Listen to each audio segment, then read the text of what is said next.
Guys, this Bahay Kubo, it's celebrating Fiesta in Norala, South Cotabato. So look, it's the beautiful handmade by the people here in Norala. So damo-damo isang manamit ng mga bahay kubo nagpahimo nila para i-celebrate ang fiesta diri sa amon nga lugar.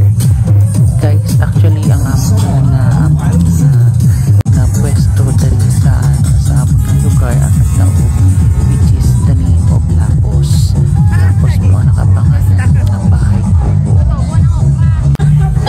Enjoy your watching, guys. Please share and subscribe my channel. So bago lang din nga akong channel, please support my channel. Maraming salamat.